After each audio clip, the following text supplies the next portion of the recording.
नमस्कार, मेरा नाम बेनू है। आज हम बहुत ही सिंपल तरीके से एंडोथर्मिक और एक्सोथर्मिक रिएक्शन क्या होता है हमारा केमिस्ट्री चैप्टर में ये हम सीखेंगे।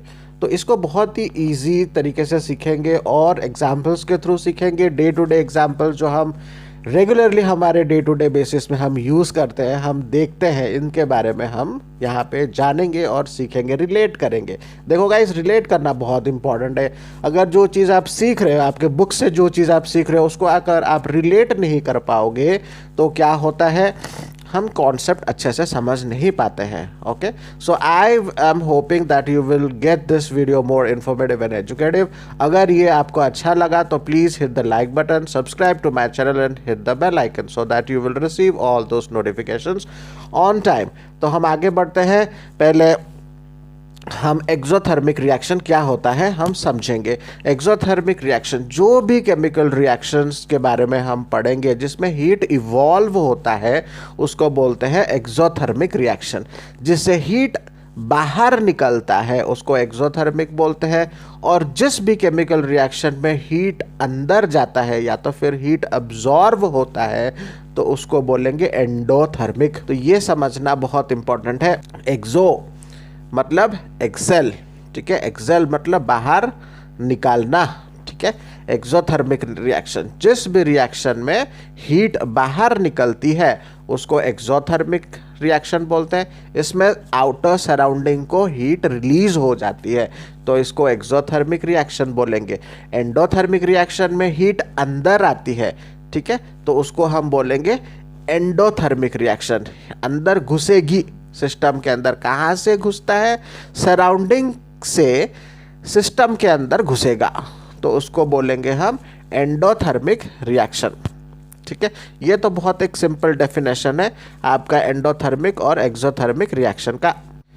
तो हम सिंपली ये यहाँ पे बोल सकते हैं कि जो एक्सोथर्मिक रिएक्शन है वो एंडोथर्मिक रिएक्शन का बिल्कुल ऑपोजिट है, ठीक है। अब हम एक एक करके पहले समझेंगे एग्जाम्पल के साथ। तो एक्सोथर्मिक मैंने ये बताया कि हीट उसमें सराउंडिंग को रिलीज हो जाती है, एक्सोथर्मिक में रिलीज हो जाती है आपके एनर्जी सराउंडिंग को, ठीक है। तो या ये होता है कि एनर्जी रिलीज हो, कैसे रिलीज होती है? Heat energy, electricity energy, light energy या तो फिर साउंड एनर्जी। तो ऐसे इस तरीके से एनर्जी जो है बाहर एटमॉस्फेयर को रिलीज हो जाती है। कुछ एग्जाम्पल्स एक्सोथर्मिक रिएक्शंस के हैं, कुछ chemical bonds, explosions, nuclear fission, rusting of iron. So these are examples of your exothermic reaction. तो इसमें जो हीट होता है आपका बाहर को रिलीज हो जाती है, ठीक है। अब हम देखेंगे रस्टिंग ऑफ आयरन। वो लोहा जो है वो जंग लग जाता है, राइट। जब ऑक्सीडाइज होता है लोहा का ऊपरी सरफेस आयरन होता है, right. When it comes in contact with oxygen, oxygen जो है हमारा एटमॉस्फेयर में है और एटमॉस्फेरिक ऑक्सीजन में आप देख सकते हो कि आपका वाटर वेपर कंटेंट ज़्यादा होता है, राइट। सो मॉइस्चर ज़्यादा होता है। तो ऐसे केसेस में क्या होता है, ये जो आपका आयरन है वो जंग लगना शुरू हो जाता है। तो जंग जब भी लगता है तो ये बाहर को एक एनर्जी रिलीज होती है और फिर वो लोहा जो है वो ख़राब होना शुरू हो जाता है। एक्सोथर्मिक रिएक्शंस के कुछ और एग्जाम्पल हम यहाँ पे देखेंगे।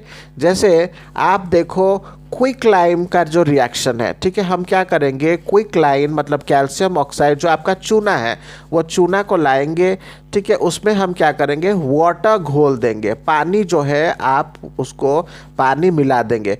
पानी मिलाने से क्या होगा, ये कैल्शियम हाइड्रोक्साइड बन जाएगा जिसको हम स्लैक्ड लाइम बोलते हैं, ठीक है। स्लैक्ड लाइम बन जाएगा। उसके बाद जब आप क्या करोगे, उस ग्लास को या तो फिर उस कंटेनर में जो भी आपने घोला है तो उसको आप थोड़ा सा साइड में टच करोगे। तो टच करने के बाद तुरंत ही आपको पता चल जाएगा कि थोड़ा सा जो है गर्माहट यहाँ से बाहर निकलती है। वो क्यों निकलती है? बिकॉज ये एक एक्सोथर्मिक रिएक्शन का एग्जाम्पल है, ठीक है। एक्सोथर्मिक रिएक्शन क्योंकि बाहर जो है आपका हीट एनर्जी रिलीज हो रही है, तो ये आपका एक एक्सोथर्मिक रिएक्शन है। तो जो भी रिएक्शन में हीट बाहर निकलती है वो आपका एक्सोथर्मिक रिएक्शन हो जाता है। हम एंडोथर्मिक को एग्जाम्पल के साथ हम समझेंगे। तो एंडोथर्मिक रिएक्शन का बहुत ही पॉपुलर एग्जांपल है आपका जो फोटोसिंथेसिस प्रोसेस है। फोटोसिंथेसिस प्रोसेस में ये होता है जो लाइट एनर्जी आपका आता है, जो सूरज से जो लाइट एनर्जी आती है तो वो केमिकल एनर्जी में कन्वर्ट हो जाती है। तो ये केमिकल एनर्जी में जब कन्वर्ट हो जाती है तो in the presence of chlorophyll plant अपना जो है वो फूड प्रिपेयर करती है। सूर्य का जो किरण है वो आपका बाहर का एनवायरनमेंट है, तो वहाँ से जो है सिस्टम के अंदर घुस रहा है। प्लांट के पत्तों के ऊपर जब वो पड़ रहा है, प्लांट जो है उसको एब्जॉर्व कर रही है। So this is a very good example of endothermic reaction. और ये जो मेल्टिंग ऑफ आइस है ये भी एक एग्जाम्पल है आपका एंडोथर्मिक रिएक्शन का। आइस जब भी मेल्ट होता है बाहर से वो हीट एनर्जी को खींचता है और फिर जो आपका सॉलिड सा बना था आइस वो आपका पिघलना शुरू हो जाता है। तो this is also an example of endothermic reaction. So dry ice भी एक एंडोथर्मिक रिएक्शन है।